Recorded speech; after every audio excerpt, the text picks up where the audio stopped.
impossible to get the amendment done before districts are redrawn in 2022. Kinaholm, their district PA, says that's wishful thinking. It would not be possible, simply pragmatically impossible. State House and Senate now currently drawn by a commission of lawmakers. Congressional ones are approved by the legislature and governor. Last year, the Supreme Court redrew the congressional map after ruling it was an unconstitutional gerrymander. Katie Meyer in Harrisburg. Today, victims of the Pittsburgh Tree of Life synagogue attack that killed 11 people last year will be remembered during a memorial service in the Pennsylvania Capitol. The unusual joint session will bring together the House and Senate for prayers and for speeches. 8:07 sports. Heartbreaker for Phillies fans who hung in there for 10 innings last night. The Nationals beat the Phillies 10-6. Heartbreaker for the Sixers fans too. The Heat beat the Sixers 122-99 last night. Your forecast. Looks like a lot of sunshine for us today. A few passing clouds, breezy, and 62 for the high. So chillier than it has been. Clear tonight down to 41. Sunny and 54 right now. It is 8:07. You're listening to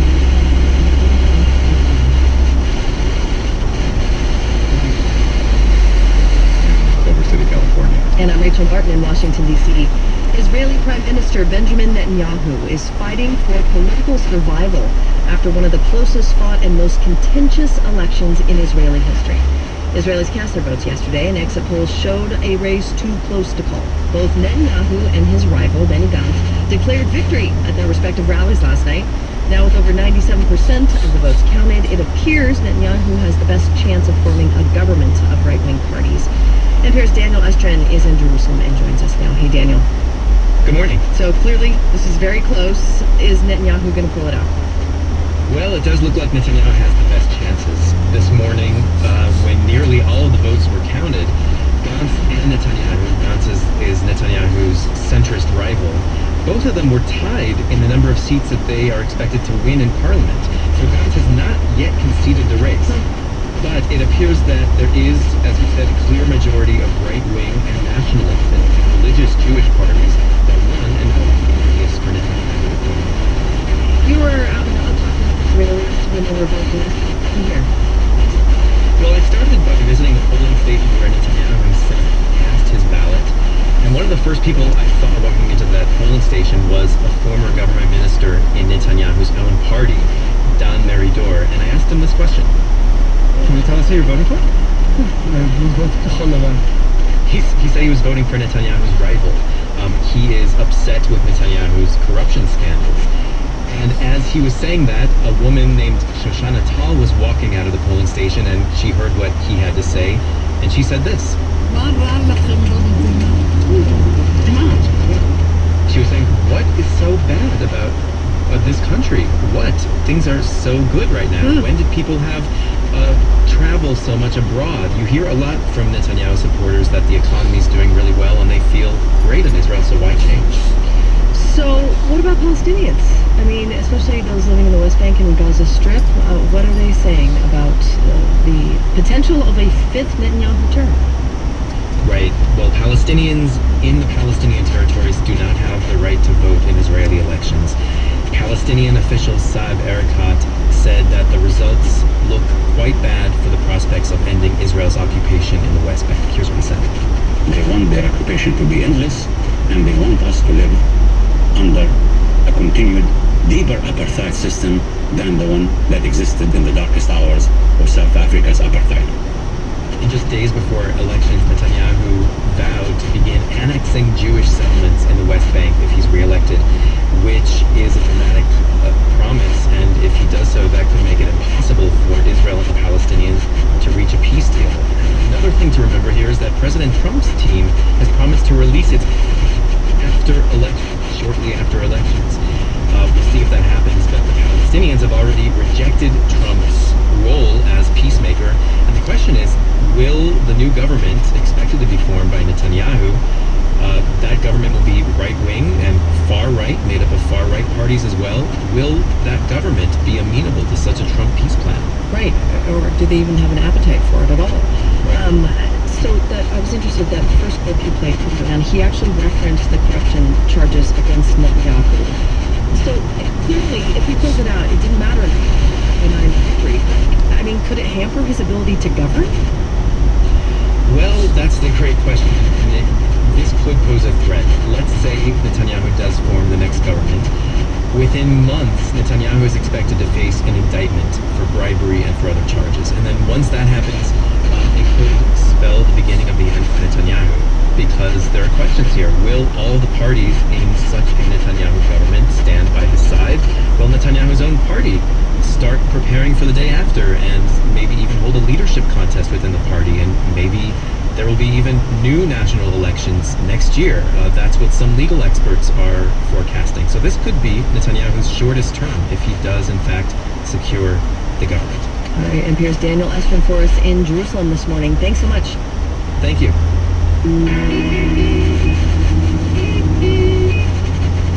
The Trump administration has ordered the medical school at Texas Tech University to stop using race as a factor in admissions. And now one question is whether this case has broader implications for affirmative action in this country.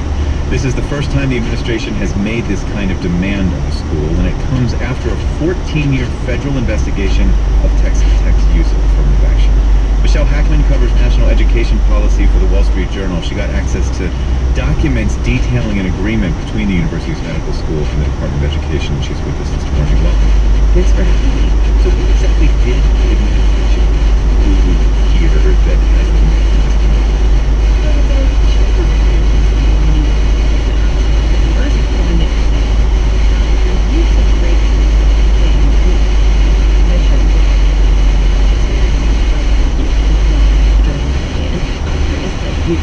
do regular checks, and colleges have interpreted this to mean annual checks, that race is really a factor that's uniquely helpful in sort of giving the type of diversity that you want on a campus, that you can't use race neutral factors like, you know, a person's income, whether someone's bilingual, things like that.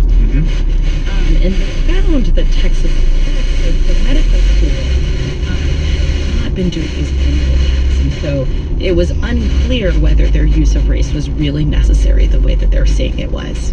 So what happens now? Is the school basically saying, yes, we weren't doing these checks, we're wrong, and we're going to cooperate and stop using race? That's right. So what they signed with the Education Department is called a resolution agreement, where they say, we agree to stop using race to come into compliance with your view of anti-discrimination law. Now, I think what's remarkable about that is that the Education Department sort of, you know, their enforcement was that they wanted the school to immediately stop using race rather than sort of conduct the analysis that they hadn't done. Remind me of the broader conduct. I mean, hasn't the Supreme Court ruled several times that schools can use affirmative action if they want to increase diversity? So why do these legal challenges keep happening? So, you know, proponents of affirmative action would say that. They'd say the Supreme Court has said several times that race is permissible, that it's important, in fact, if you want to be able to achieve diversity. But in the 2016 case, so this is Fisher versus the University of Texas, the decision sort of left an opening for legal challenges. They said you have to do these sort of regular checks to make sure it's still necessary. We've seen the Trump administration really lean into that and say, you know, we want this to be as narrowly tailored as possible. Last July, they actually rolled back this guidance that was almost like a roadmap that the Obama administration had created to say, here's how you can sort of signaling that they were going to go ahead and try to enforce affirmative action, you know, not using affirmative action as strongly as they possibly could. Well, and the administration is investigating policies at other places like Harvard, Yale. I mean, could this be the administration just getting started here?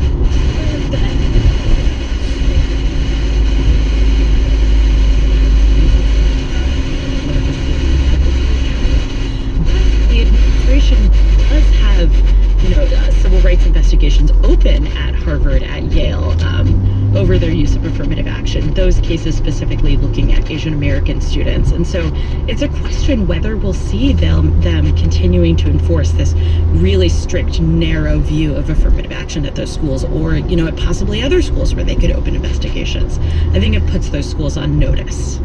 Michelle Hackman covers national education policy at the Wall Street Journal. Thanks a lot. Thank you. 8:16 at WHYY FM Philadelphia. Tracy Matisak here with Ed Cunningham. We certainly hope that your morning has gotten off to a good start. And Ed, I'd have to say that our morning here at WHYY has gotten off to a good start. Yes, thanks indeed. to our listeners.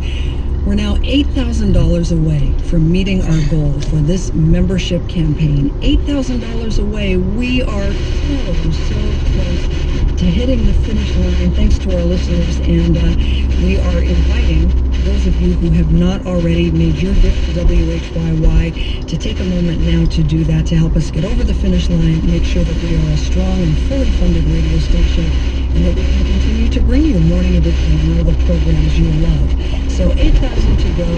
Also, for this hour, our pledge goal, Ed, is 80 pledges of any amount. 80 pledges of any amount for the next hour. I know our listeners can help us meet that goal as well on our way to making up that $8,000 shortfall where we are right now. So the way to do that is to go online at WHYY.org, or feel free to give us a call at 888-345-9499. And very moving, I think. Note.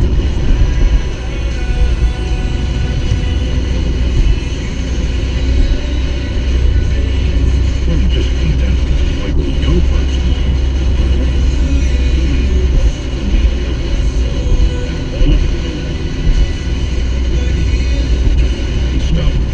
They didn't think very much of the media, but then, and I'll quote this, when I stumbled along WHYY, that all changed. I'm thankful to WHYY for changing my views on today's reporting and for becoming the first media group I feel I can trust. And of course, for giving me the opportunity to learn something new every day.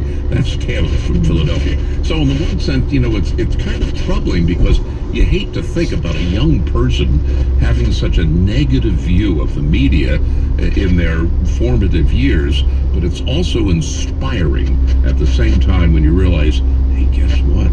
I just found the genuine article. It's really there. Thank you, Taylor. Do you feel the same way?